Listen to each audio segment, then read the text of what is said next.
Здравейте, приятели! Днес ще приготвим класическа халва от брашно. За сиропа са ни нужни 2 чаши вода и по принцип се слага 2 чаши захар. Всъщност, колкото е брашното, се слага и толкова захар. Но с 2 чаши захар за нас става прекалено сладка, затова аз слагам чаша и половина захар. Чашата в рецептата е от 200 мл, значи 400 мл вода, добавяме чаша и половина захар.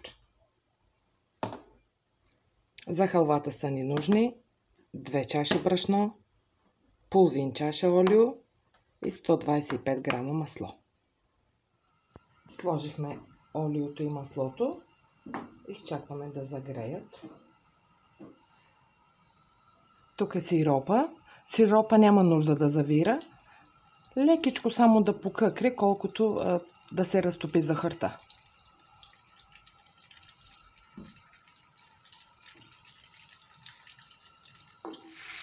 Готово, маслото се разтопи. Сега намаляме огъня и добавяме брашното.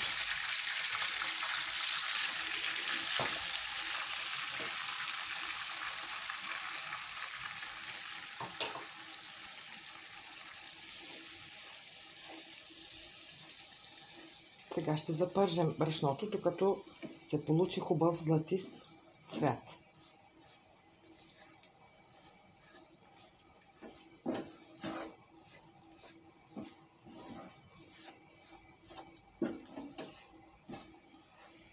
Сиропа ни е готов. Спираме огъня.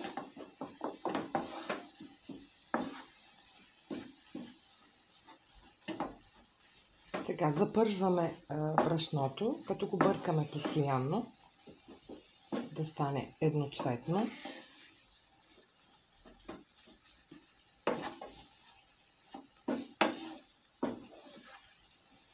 Аз ще засека и време за колко време става при мен.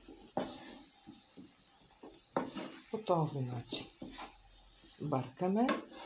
Отначало става гъсто като малеби. Колкото повече го пържите, толкова повече се отпуска.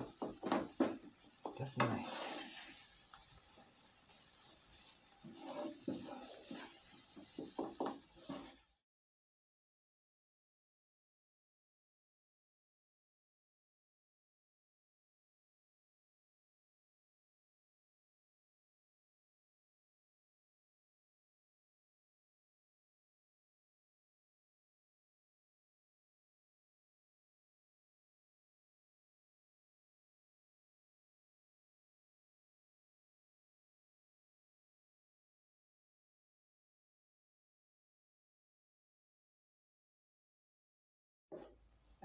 Брашното ни е готово.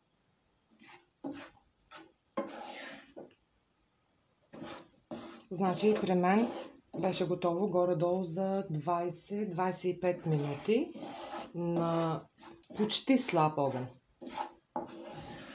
Значи 20-25 минути на слаб огън бъркаме и запържваме брашното. Отначало беше гъсто. Сега вижте.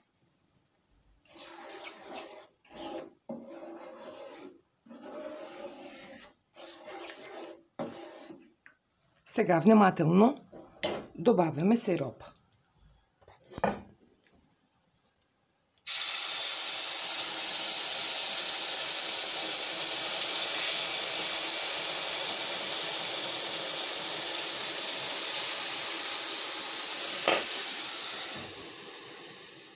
Слагаме капак за няколко секунди само.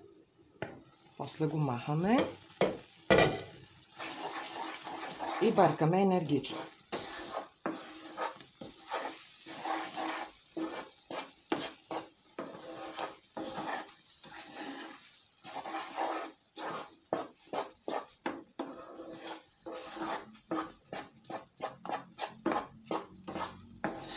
Бъркаме хубавичко, да не остане на топчета брашното.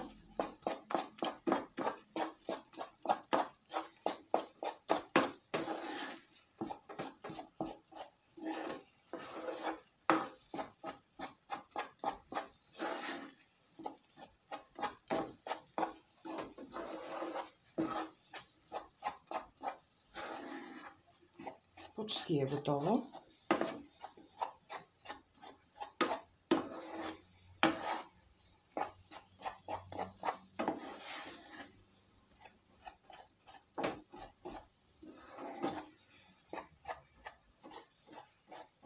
Гледам.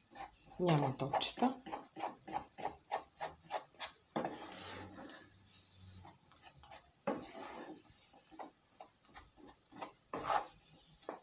Готово.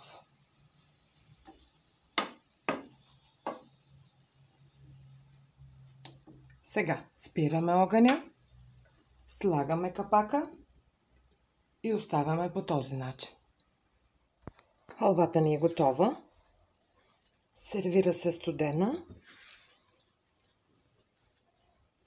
Вижте, гладка. С разкошен цвят. Сега ще ви покажа как я сервирам аз. Силиконови формички.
По този начин. Аз толкова избързах да ви покажа как сервирам аз халвата, че забравих да ви покажа как се сервира по принцип. Между две лъжички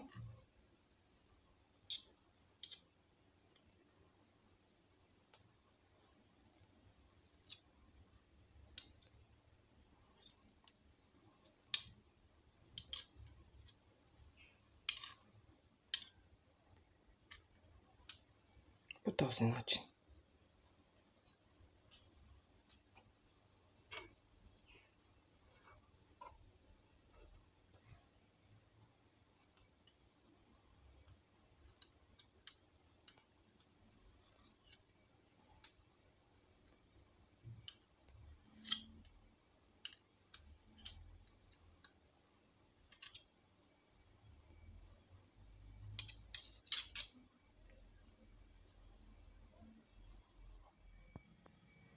Халвата ни е готова.